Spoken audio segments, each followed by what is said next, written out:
સ્વાધ્યાય 1.2 એનો ત્રીજો દાખલો આપણે જોવાના છે. સૂચકાંક આપણું આ ચેપ્ટર ચાલે છે. અમદાવાદના ઔદ્યોગિક કામદાર માટે વર્ષ 2015ના જાન્યુઆરી માસથી ઓક્ટોબર, તો અહીંયા જાન્યુઆરીથી ઓક્ટોબર છે જ, ખોરાકના અચલ આધારે સૂચકાંક નીચે મુજબ છે. અચલ પરથી આપણે પરંપરિતના સૂચકાંકમાં ફેરવવાનું છે, કોઈ ચિંતા કરવાની નહીં. અચલમાંથી પરંપરિત ફેરવું હોય તો કોઈ જ ટેન્શન લેવાનું નથી. અને અહીંયા 18 વર્ષ જેવું કંઈ આપેલું નથી, એટલે એ પણ ચિંતા નહીં. જે છે બેઠું આપણે જે દાખલો ગણતા એ પ્રમાણે જ જો આપણે લખીએ. પહેલું માસ છે લખી દઈએ, ચાલો માસ.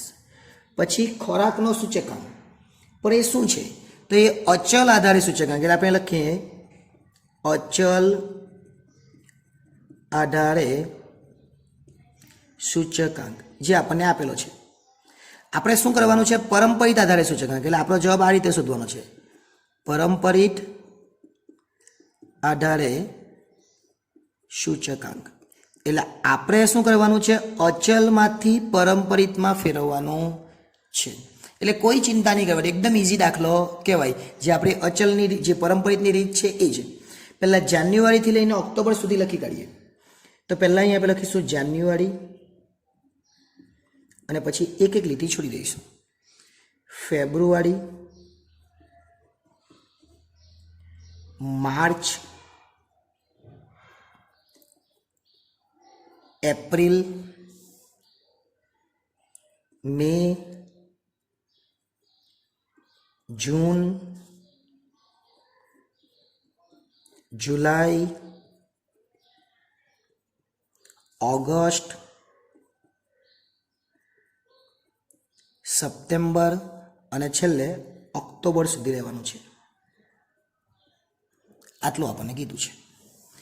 અચલ આધારે સૂચકાંક જે આપેલા છે એ લખી દઈએ. 271 પહેલાં આપેલો છે, 270 આપેલો છે, 268 માર્ચમાં છે, 268 પાછો એપ્રિલમાં પણ છે, મેમાં 278 છે, જૂનની અંદર 283 છે. આ બધી રકમમાંથી લખવાનું છે. જુલાઈની અંદર પણ 283 છે, ઓગસ્ટમાં 293 છે, સપ્ટેમ્બરમાં પણ 293 છે, અને ઓક્ટોબરમાં 299 છે. આ રકમ જ છે, કોઈ જગ્યાથી લાવ્યા નથી, આ રકમ આપેલી જ છે. બરાબર. હવે શું કરવાનું?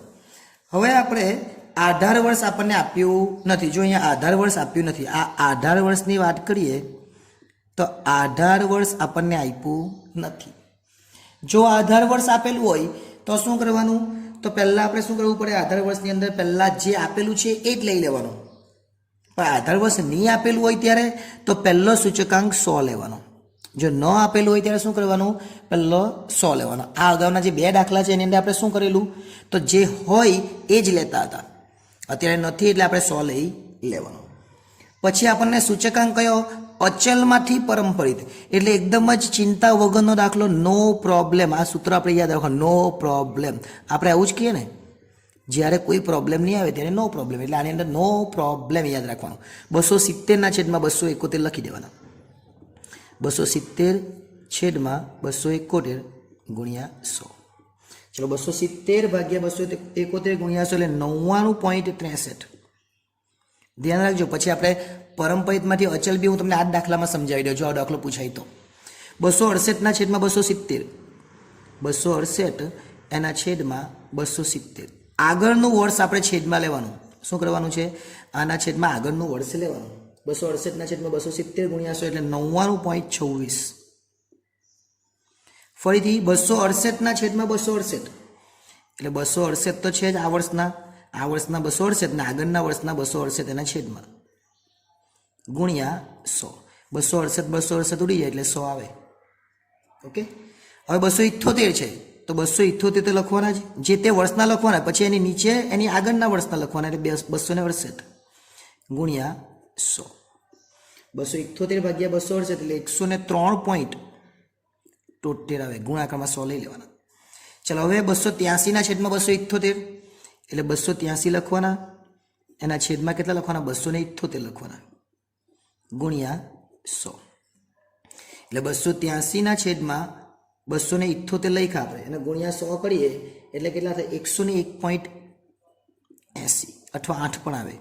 હવે 283 ના છેદમાં 283 જ છે. 283 એના છેદમાં કેટલા છે 283 જ છે એટલે 283 લખી દે ગુણ્યા 100. હવે આ બધા કેલ્ક્યુલેટરમાં કરવાની 283 નીકળી જાય એટલે કેટલા આવે એમાં 100 આવે. 293 ના છેદમાં 293 એના છેદમાં કેટલા 283 ગુણ્યા 100. તો આ તમારે કેલ્ક્યુલેટરમાં કરવું પડે. 293 ભાગ્યા 283 ગુણ્યા 100. 293 ના છેદમાં 283 એટલે 103.53. હવે શું 293 ના છેદમાં 293 આવવાના એટલે લખીશું 293 આ ચાલુ વર્ષનું અને આગળનું વર્ષ પણ 293 જ છે ગુણ્યા 100 એટલે 293 ને આપણે કટ કરી દઈએ તો 100 વધે અને છેલ્લું 299 છે.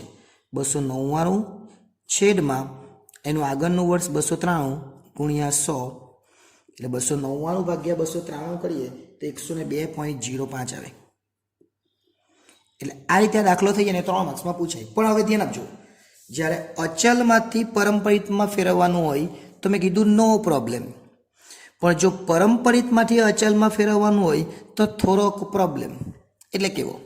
જે જવાબ આપેલો હોય ને એ કામ લાગે. જો આનો જવાબ પહેલાનો કેટલો લખ્યો આપણે 100 લખ્યો ને, સમજો કે આ જ આપણે અચલમાં ફેરવવાનું છે તો આપણે શું કરવું પડે? અહીંયા પહેલો તો 100 આવ્યો જ, તો 270 ના છેદમાં 100 લખવાના. પહેલા ગુણાકારમાં ઉપરના જે જવાબ આવેલો તેને નીચે 100 એટલે 270 જવાબ આવે. હવે શું કરવાનું? આ 268 છે ને, 268 લખવાના. જવાબ કેટલો આવ્યો 270 તેને ગુણાકારમાં લેવાનો અને છેદમાં 100 લેવાના છે. પછી આનો જે જવાબ આવે અહીંયા એ જવાબને પાછો અહીંયા લખવાનું 268 અને ગુણાકાર 268 છે એટલે 268 છેદમાં તો 100 લેવાના છે.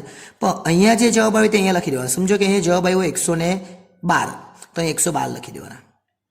પછી ધારો કે આ જવાબ નથી મને ખબર અહીં કેટલા આવવાના. અહીં ધારો કે આવ્યું 275 તો આ જે 275 છે અહીં કેટલા 278 છે. આ 275 ને અહીંયા ગુણાકારમાં લેવાનો અને છેદમાં 100. એટલે ટૂંકમાં પરંપરિતમાંથી અચલમાં ફેરવું હોય તો આ જે જવાબ આવે એ જવાબને આપણે આગલા વર્ષે લેવાનું. જો અહીંયા 270 લીધા, અહીંયા 112 લીધા, અહીંયા 275 લીધા. એ ક્યારે? જ્યારે પરંપરિતમાંથી અચલમાં ફેરવવાનું હોય ત્યારે. પણ અચલમાંથી જો પરંપરિતમાં ફેરવવાનું હોય તો આ જે દાખલો અત્યારે કર્યો એ જ દાખલો આપણે કરવાનો. એટલે બહુ ઇઝી દાખલો છે અને એકદમ સમજાય એવો દાખલો છે. બીજા એવા દાખલા આપણે જોઈશું એટલે તમને વધારે ખબર પડશે. આભાર.